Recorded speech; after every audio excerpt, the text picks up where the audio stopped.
Greetings dear friends, Dragon here once again. If it's your first time stumbling onto my channel, then do please consider clicking that red button and subscribing. Haven't been uploading for a little while, apologies for that. Work has been crazy busy and then both my wife and I got really sick.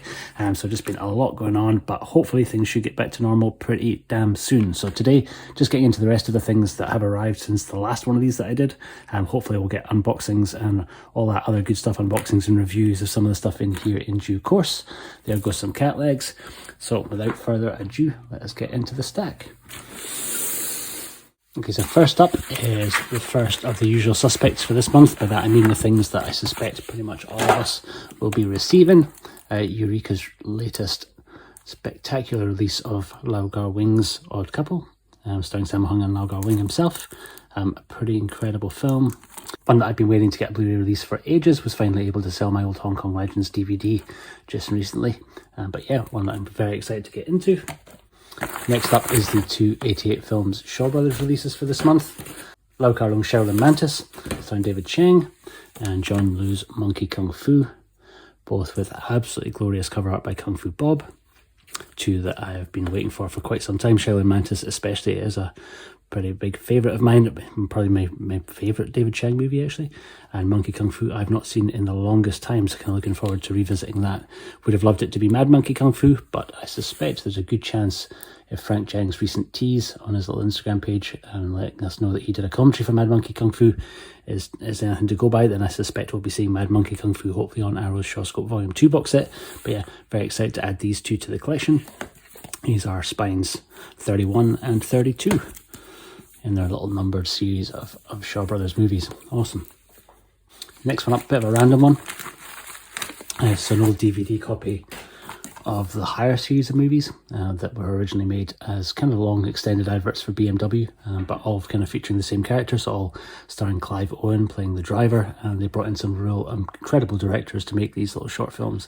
I think the project originally being conceived by David Fincher, but this collects all the original 8 kind of first batch of films. They did recently make another one, but you get one by John Woo, one by Joe Carnahan, one by Tony Scott, one by John Frankenheimer, one by Ang Lee, one by Wong Kar-wai, one by Guy Ritchie, and one by Alejandro Gonzalez Inarritu, all with extra features if you manage to track down the Blu-ray. You can see the films themselves on YouTube, I suspect, and there has just been a 9th one made. They've just sort of resurrected the concept and had Neil Blomkamp do one pretty recently starring the wonderful Johnny Bernthal. So yeah, great, very cool.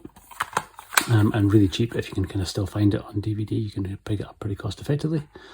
Good fun. Next up is the first of a couple of CEX pickups. As large as my new arrivals pile is, it pales in comparison to my sale pile, which is currently sitting about this, and this is after me having sold about 100 or so titles. I had a huge clear out after getting myself into a little spot of bother with my group buys, and so in some instances it was better to trade in rather than sell outright, and CEX comes up with some treats now and again. So this is Reborn, starring Tak Sakaguchi, one that I've heard glorious things about. This is the dual format version, no extra features to speak of as such, but one that I've been keen to track down for a little while. Not a Masters of Cinema, just a standard Eureka release.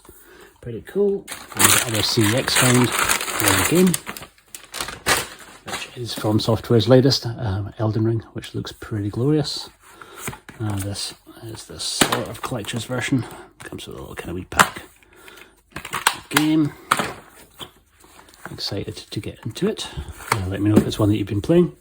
And our last one is certainly the biggest one, and the most expensive pickup of the month. And this didn't come to me through a group buy, but I think it was originally bought through a group buy. I'm going to cover this in more detail when I actually get into doing a video about group buys in general, because it's been quite a learning curve for me. But this is my first UHD Cub release. Comes in a box within a box, and this is Stephen Chow's wonderful Kung Fu Hustle. The UHD Cub release in its wooden box. Pretty damn cool. One that I will definitely do an unboxing for pretty soon. Really nice version of the film, and really probably the most insanely over-the-top packaging that I have yet seen on a release. I don't think I've got anything else that comes in a wooden box other than Miss Hokusai, and it's a much more simpler little kind of wooden box format. But yeah, really cool. And sticking with Kung Fu Hustle for the last one, which was this. It's a very random find from a charity shop down south. And originally, I think this came with the Korean special edition, but this is a bronzed plaque of Stephen Chow's handprint and signature, released in conjunction with their special edition DVD sets. It didn't come with the rest of the DVD set, but the same size hands as me. But given that the Buddhist palm plays a pretty big part in Kung Fu Hustle, I thought it'd be a nice little extra. Got it for like £5. So yeah, kind of cool. That's my Kung Fu Hustle pickups for the month. So guys, that is it. Thank you very much for watching this. Check back in tomorrow because I'll hopefully get the beginnings of the unboxings for some of these things happening very soon. Thank you for your patience with my slow uploads. Have a great rest of your day. I'll see you on the next one. Take care.